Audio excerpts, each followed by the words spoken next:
objectives. At the end of this discussion, students should be able to learn what is aggression and its type, theories of aggression and influences, how can aggression be reduced, the biological and psychological causes of aggression, how the social situation influences aggression, and personal and cultural influences on aggression. Introduction. Aggressive behavior is an associated symptom of many psychiatric disorders and can manifest throughout the lifespan, from attention deficit hyperactivity disorder, ADHD in children and adolescents, to domestic violence in adults, to dementia in older adults. The purpose of this paper is to provide an overview of the manifestation and causes of aggressive behavior across the lifespan, as well as provide suggestions for the roles that nurses, who frequently interact with patients from all age groups, can play in preventing and intervening in aggressive behavior. Aggression is a highly studied area in the psychosocial literature, particularly adolescent aggression and developmental theories, adult aggression and violence, aggression and criminal behavior, and psychopathology. So what is aggression? In psychology, the term aggression refers to a range of behaviors that can result in both physical and psychological harm to yourself, others, or objects in environment. Aggression centers on hurting another person either physically or mentally. While we all may feel aggressive on occasion, when aggression becomes pervasive or extreme, it may be a sign of an underlying mental health condition, a substance use disorder, or another medical issue. So aggression can serve a number of different purposes, including expressing anger or hostility, kanang grabe nga kaulit, asserting dominance, intimidating or threatening, kanang feeling nato nga high kay ta, kanang mas labaw ta sa ubang tao, achieving a goal, diba, kung naatay gusto nga i-achieve kay marghimo tang aggressive, kanang grabe nga pagpaningkamot ug wa ta kabalo nga nanatay agad tapakan nga ubang tao. So expressing position, kanang possess kay ka sa ana nga butang, mo na siya mahimo din tang, mo na siyang mahimo ding purpose nga mahimo tang aggressive. Reacting to pain kanang, for example, natay samad, tas kanang sakit kayo, tas mahimo ditang aggressive tungod ana more maka-create siya og anger. Competing with others, kanang for example sa mga competition, di ba, kung mag-competition ta kay kanang mahimo tang aggressive, mo na siya mahimo tang aggressive kay gusto nimo nga makadaog ka, so ang uban maghimo pa sa dautan para lang nga ma-achieve na ang goal, or kung when it comes to competing, ma-achieve niya ang ihang goal nga makadaog, so na uban nga magbuhat sa dili maayo para lang, or kung dili manglimbong, best term is manglimbong para lang nga makadaog sa ana nga competition. So natay mga signs of aggression. Because aggressive behavior is intended to harm someone who doesn't want to be harmed, it must involve action. Simply thinking about harming someone or feeling angry is not enough, and accidentally harming someone doesn't qualify. Aggressive behaviors can be physical, like beating, manumbag, hitting, manghapak, kanang mga physical nga mga kuan, manipa, or mas worse is mang-stab. And then damaging property is also a form of physical aggression, kanang tong, like for example, kanang mangdaot ka sa butang sa usa ka tawo, muna siya usa na siya ka form of physical aggression. So na putay verbal, which may include mocking, name calling, and yelling. Mocking is kanang bitong imo siyang kantsawan, imo siyang ginabuli nimo siya through kanang, for example, na siya mga tawag nga mga makapanaw, mga saway sa iyaha, tas imuha da yung gistorya against sa iyaha. So towards sa iyaha, usa po na siya ka aggression, usa po na siya ka form of verbal aggression. So kanang name calling, kanang mga ang yelling, kanang pagsinggit-singgit, usa na po siya ka aggression. Verbal form of verbal aggression. Relational, which is intended to harm another person's relationships. This can include spreading rumors and telling lies about someone else. So kaning mga marites, usa po ni siya ka form of relational aggression, kanang magbutbut og istorya bahin ana nga tao biskan og dili tinuod. Usa na siya ka form of aggression sa relational aggression. So passive aggressive, like ignoring someone during a social event or offering backhanded compliments. Passive aggression behavior is usually intended to allow harm to come to someone rather than causing harm directly. Like for example, kanang nakagina-ignore during ana nga event, and then or offering backhanded compliments. Passive aggression behavior is usually intended to allow harm to come to someone rather than causing harm directly. Na siya ang form of passive aggressive. While we often think of aggression in its physical form, psychological aggression can also be very damaging. Intimidating or verbally berating another person, for instance, are examples of verbal, mental, and emotional aggression. So, usa pa na is ang cyberbullying is another form of non-physical aggression that can cause serious harm to others. So, magbantay-bantay ta kay ang cyberbullying is also a form of non-physical aggression that can harm others. So, types of aggression. Psychologists divide aggression into two main types. Both are damaging to those who experience them, whether as the target or the aggressor. So, kani siya nga type of aggression is puro gid siya nga maka-apekto or negative effect sa kung kinsa ang naka-experience o kinsa ang target or kinsa ang aggressor. So first is impulsive aggression, also known as affective or reactive aggression.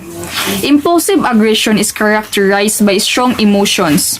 Impulsive aggression, especially when it caused by anger, triggers the acute threat response system in the brain involving the amygdala, hypothalamus, and periaqueductal gray.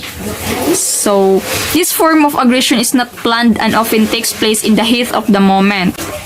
Like for example, ano dani is kanang nakasa traffic, for example, nakasa city. So, traffic kayo.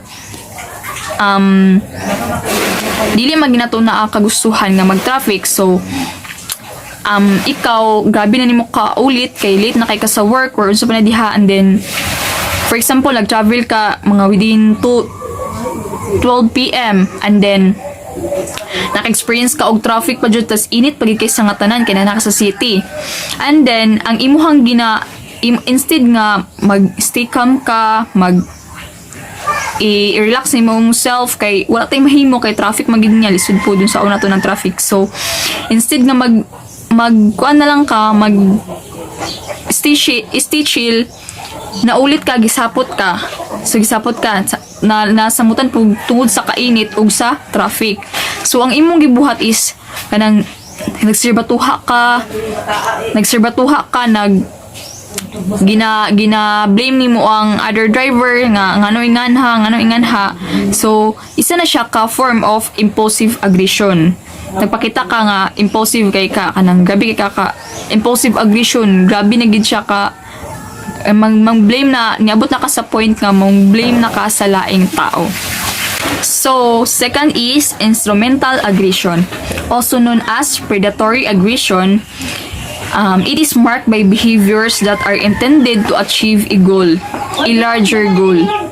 Instrumental aggression is often carefully planned and usually exists as a means to an end. So, like example ani is kanang manakit ka sa ubang tao para makuha nimo ang imuhang kagustuhan. Like for example is sa bangko nakay plano giplanuhan ninyo kay ang nakabutang diri is kanang kuan carefully planned and usually exist as a means to an end. So naamo sa usa ka bangko na may plano nga mangawat ana nga bangko, and then muna siya ang types of this is instrumental aggression. Gigamit na nimo siya nga act para lang nga makuha ang imuhang gusto. Gigamit nimo ang pagpangawat or ang pagpa-robbery bisan og dili kabalo ka nga dili maayo pero imong gibuhat para lang nga easy money, para nga dali ra kay makuha ang imuhang kagustuhan. That's a form of instrumental aggression. Kung naa may mga purpose, so naapod ang aggression is naapoy mga causes. So we don't know precisely what causes excessive or inappropriate aggression. It's likely that several different factors are involved, including someone's biology, environment, and psychological history. So for this topic, let's discuss this kung unsa man gid kaha ang mga causes nganong mahimong aggressive ang usa ka tawo. First is biological factors. There may be genetic and hormonal factors that influence aggression. Imbalances in certain hormones like testosterone and cortisol and neurotransmitters like serotonin and dopamine may be linked to aggression. These imbalances can occur for a number of reasons, including genetics. Brain structure can also influence aggression. People with structural abnormalities in the amygdala tend to show more aggression than their peers. Changes in other areas of the brain may also contribute to aggressive behavior. So, makabantay mo ka na ng mga sakit, dali ra kay na sila mahimong aggressive. Tungod na sila sa ilahang mga pain nga gipangbati. Tas imo paging dugang-dugangan, mo nang pong usapod nga mahimo silang aggressive. Second is environmental factors. How you were raised may play a role in whether or not you engage in aggressive behavior. People who grew up witnessing aggression may be more likely to believe that violence and hostility are socially acceptable. Experiencing trauma during childhood can also lead to aggressive behavior in adulthood.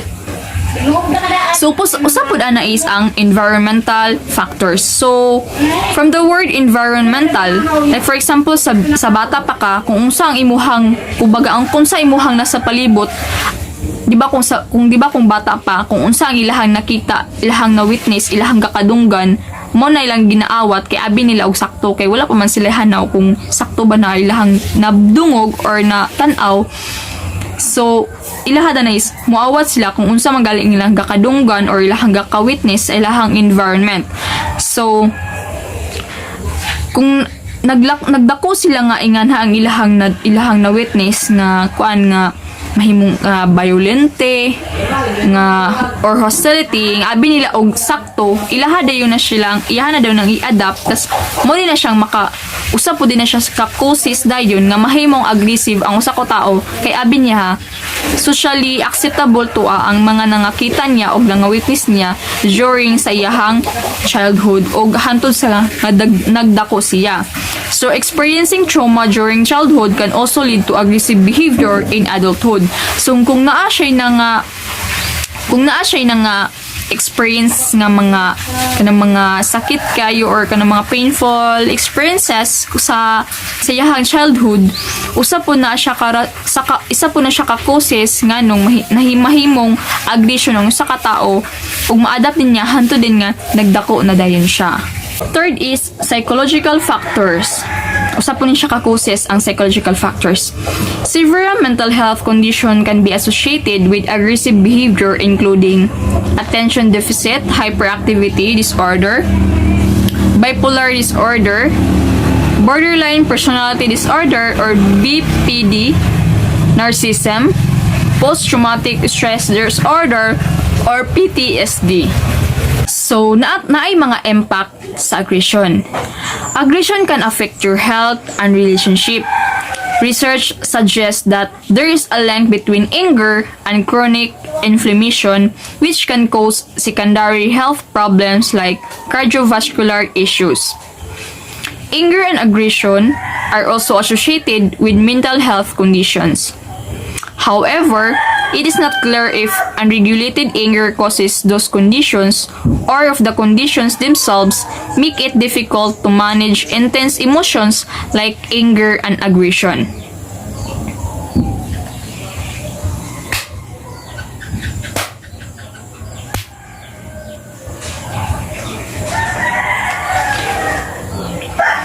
Experiencing aggression at the hands of a partner, friend, or family members also has detrimental effects.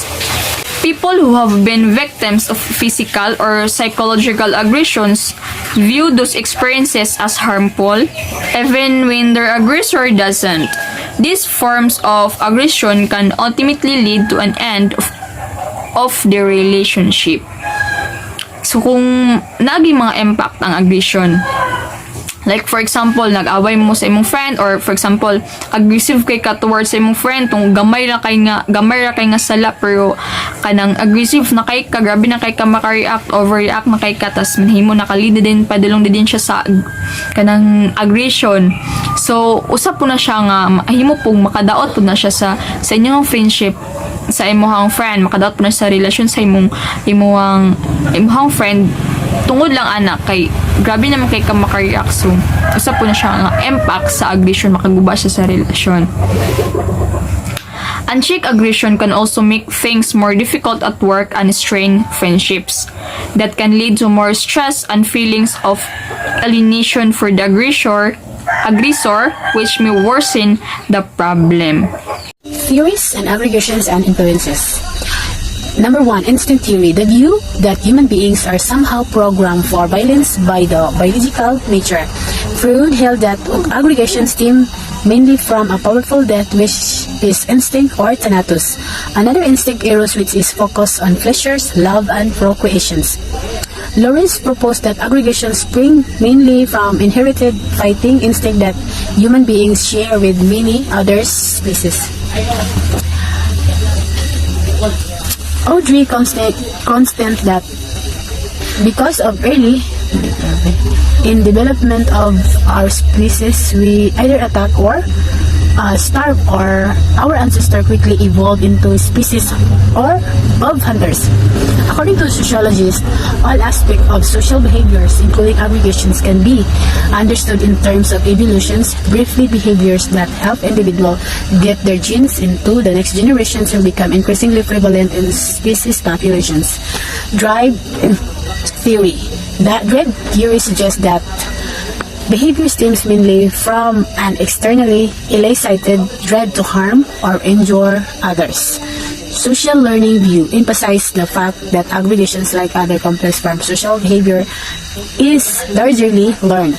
Through direct and vicarious experience, individuals also learn which persons or groups are appropriate targets for aggregations, what actions by others either justify or actually require aggregation. Prevention, control, management of aggression. The frustration-aggression hypothesis formulated by Myler-Dollard and associates held that aggression accumulates in an individual as a result of his frustrating experience and outbursts of a particular point where it becomes severe. In order to avoid aggressive or burst, accumulation of frustrating experience should be discouraged. So, ang number 1 is catharsis. Freud has recommended catharsis or outlet of pent-up emotion as a most suitable way to releasing tension. Number 2 is talking therapy. When one feels hostility or annoying against someone, it feels this to one confidence like a good friend, a spouse, son, daughter, or anyone wishes his aggressions.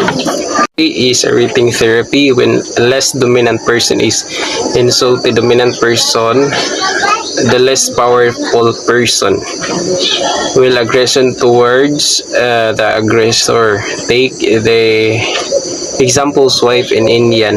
Ang example bitaw ni kay kanang akong lulo sa una, no, like mag-talking sila pero ay mag-away sila pero not bitaw nga magdagko ang tingog Like akong lula musulat ra na siya nga man siya nga nasuko ko sa akong bana, nasuko ko sa imuha. Well, that's a very big different from other annoying. So number 4 is displacement.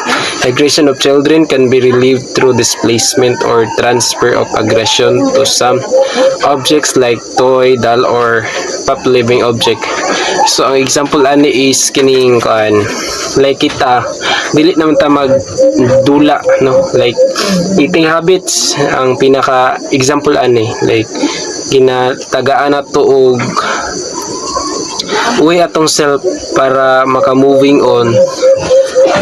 Danita mo hatag og kanang time, no? Kaon danita mo spend og time para maminusan ang atong aggression, no, muna siya ang pinaka example ani. Introduce early childhood training. Kada dali mo insert ang family, which is very important to if magka-family po, we are a number 1 influencer, number 1 sa atong anak, para makabalo sila kung unsaon nila pag-manage ilang self through aggression. Number 7 is good parental model. The child should be exposed to good and normal models. Parents should try their best not to quarrel in the presence of child. They should try to be that models the child to imitate, that should do what they try to teach. And gap between preaching and actual practice. Number 8 is training to tolerate frustration. So instead of fulfilling all the required and unnecessary wishes of the child, under certain cases, he should be trained to tolerate frustration. Frustration tolerance can be generated in child by not fulfilling whatever he wishes. The genuine needs should be no doubt fulfilled. Biological and psychological causes of aggression. Some researchers claim that we are coming closer to predicting from a brain scan or a blood test whether a person is at risk or for committing an act of violence. Ethical complication aside, a closer look at the neurobiology of aggression shows why we are unlikely to find conclusive tests for potential violent behavior. While there are many biological factors associated with aggression, their predictive values remain still quite low. Hurdle in researching aggression is how to define it. It is an easier task with animals who tend to display stereotype patterns of violence such as killing to gain food or territory. With humans and non-human primates, classifying aggression becomes more difficult because there is complication of intent. Punishment, for example, represent an especially gray area. Should spanking be considered an aggression act? What about capital punishment? Indeed, almost all acts we consider aggressive have been socially sanctioned by some cultures over the years. To simplify matters, many psychologists and ethologists find it useful to classify aggressive behavior into one of 3 main categories. Number 1, predatory aggression, which refers to stalking and killing of other species. Number 2, social aggression, which unprovoked aggression is directed a member of the same species for purposes of establishing dominance. Number 3, defensive aggression, which refers to attack delivered when an animal is cornered by a threatening aggressor. There is evidence from animal studies that suggests that different types of aggression are controlled by different subsets of brain structures within the limbic system, including the amygdala, the centrum, and the hypothalamus. One of the earliest attempts to link genetics and violent behavior occurred during the 1960s, when researchers thought they had discovered a propensity of violence in men born with an extra Y chromosome. Although the studies attracted a lot of attention at the time, further examination of XYY male revealed that they did not display a particularly violent tendencies. Furthermore, XYY males are extremely rare, and thus the syndrome could not possibly explain the frequency and prevalence of violent behavior around the globe. Scientists agree that there is a probably genetic component to aggression because violent behavior tends to run in families. However, with a complex behavior like aggression, it is especially difficult to separate genetic and environmental contribution. Most likely, it is possible to inherit a predisposition to violence, but psychologists also stress that modeling aggressive behavior in the home is the source method for propagating violence. Hormones and serotonin. Testosterone is another attractive candidate for mediating aggression because males of all ages, races, and culture are more physically aggressive than their female counterparts. In animals, testosterone is linked to social aggression.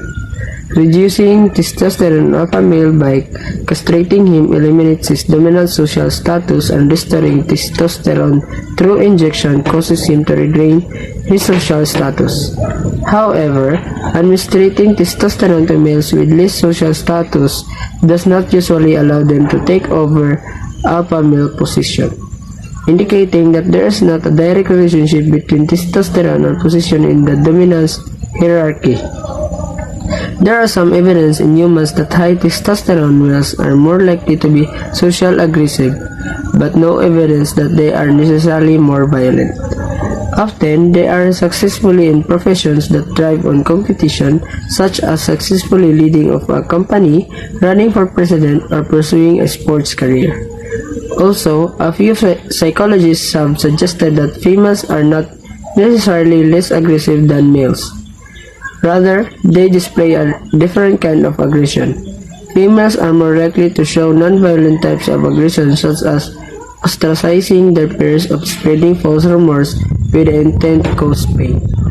Thus, while there does seem to be a connection between testosterone and physical aggression, a person's testosterone level will necessarily be a good predictor of aggressive behavior. Reducing violent behavior. Researchers have been successful in identifying biological factors associated with aggression but have less luck figure out how these factors might contribute to pathological aggression and violence. At this point, there is no neurological marker to identify a person at risk for a violent behavior, and it seems unlikely that a definitive test will ever exist. As the example of high testosterone male illustrates, aggression can often be channeled into healthy and beneficial behaviors.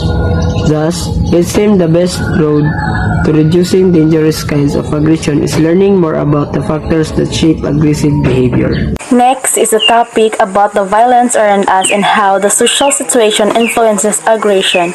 Although emotions and biology are critical, they are not the only determinants of our aggression.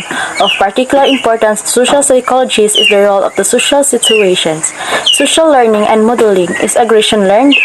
As would be predicted by principles of social reinforcement, if we are rewarded for being aggressive, we'll likely aggress again.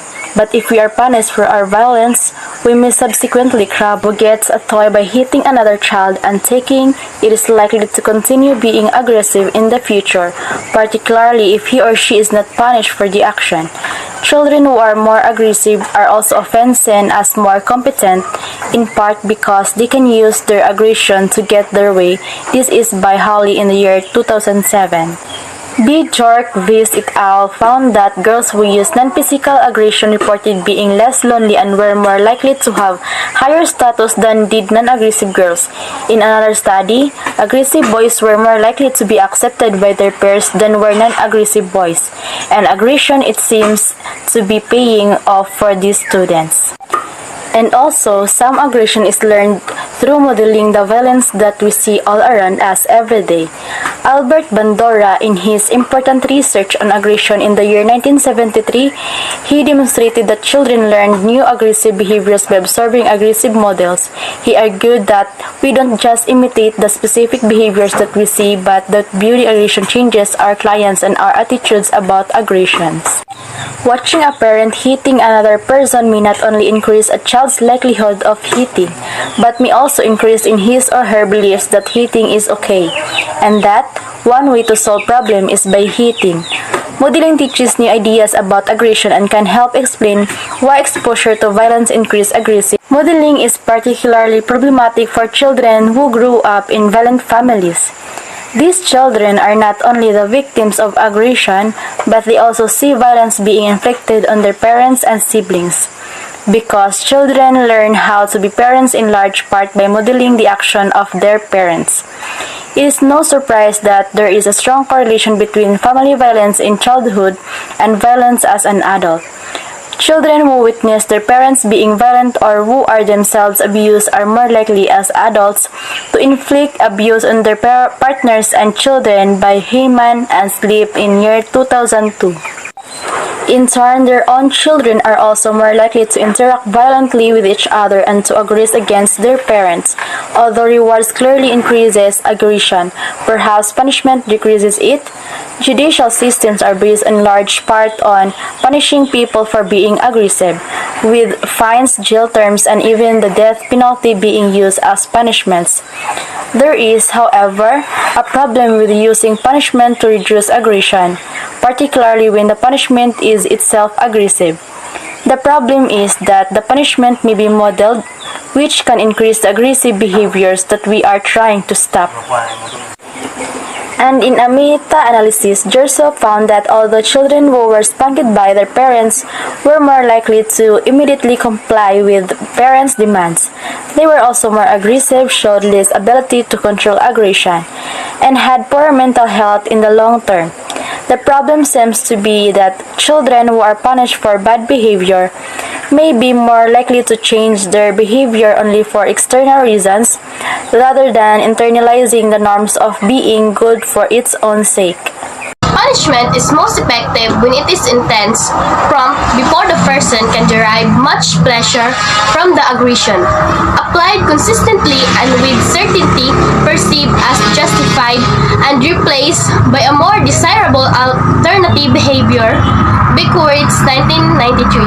But even if a punishment occurs under these ideal conditions, it may only suppress aggressive behavior temporarily. One example of the use of violence to attempt to stop violence is capital punishment, the use of the death penalty. Although banned in many countries, capital punishment is used in countries such as the United States, Egypt, India, Saudi Arabia, Singapore, and Vietnam. Although many people believe that capital punishment deters crime, there is little evidence that it actually does. Archer, Gartner, and Beetle, 1983. For one, the time period between the crime and the punishment is typically many years long, which makes it less effective as a deterrent. Second, many of the crimes that are punished by the death penalty involve emotional aggression and are not premeditated. Personal and cultural influences of aggression. Aggression is not an emotion, a motive, an attitude, or a diagnosis. Rather, aggression is a behavioral response to an internal state. Aggression forms of behavior can be characterized by verbal or physical attack. That's why it is defined as hostile, injurious, and destructive behavior. An act of aggression change during a person's lifespan. However, biological factors alone do not determine the development of aggression. So in other words, aggression behavior is the outcome of the regulation of external and internal stimuli by living beings. So, unsa daw kuno? Kita nga as humans or living beings is we are composed dili lang sa atong internal state sa atong behavior. So as we daghan taog kanang ma-observe pud sa ato ang palibot kay kita is we are designed as social beings. So kibali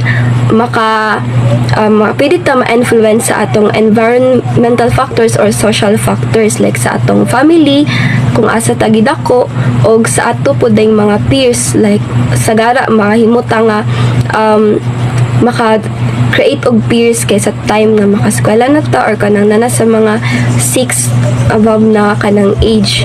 So danha ang kanang pwede nga kanang social factors nato is maka-contribute pod na nga maka-develop ta og aggression.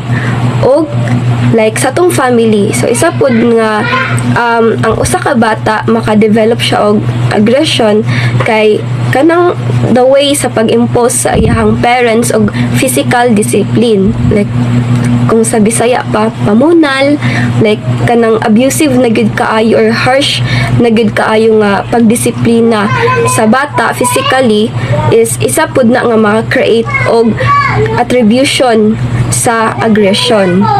Og like emotionally dili supportive ang family, tapos sa ato pong community, like kung kita nagpuyo ta sa usa ka community or ang usa ka bata nagpuyo siya sa community nga kanang rampant ang violence, so sa ihang nga ma-observe daghan pod isa pod na nga factor nga mahimo siya maka-develop og aggressive nga behavior.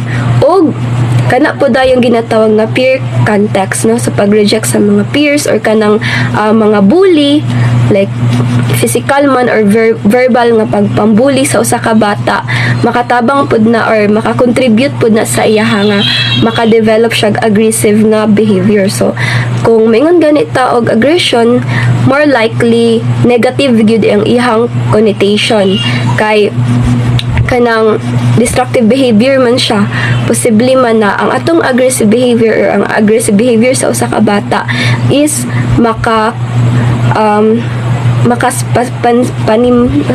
pinsala sa uban.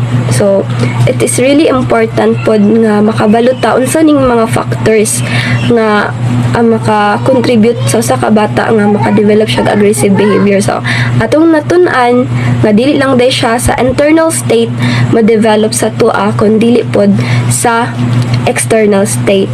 So dili siya emotion, dili pod siya motive, but then a behavioral response towards sa internal or external state. So, motto ang atong personal and cultural influences of aggression. Ug daghan pa kayo example.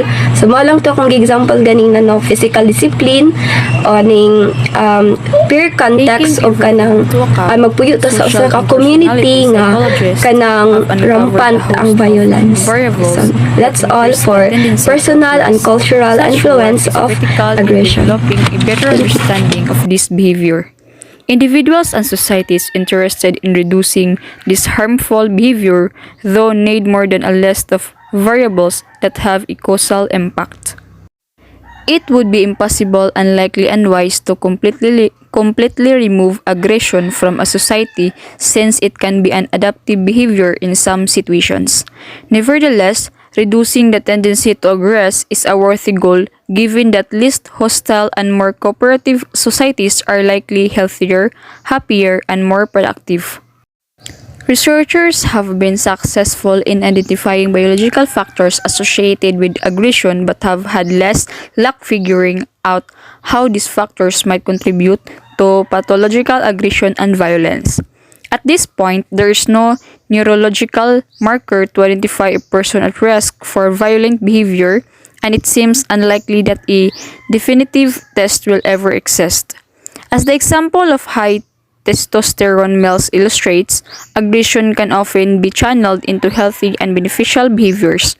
Thus, it seems the best road to reducing dangerous kinds of aggression is learning more about the factors that shape aggressive behavior.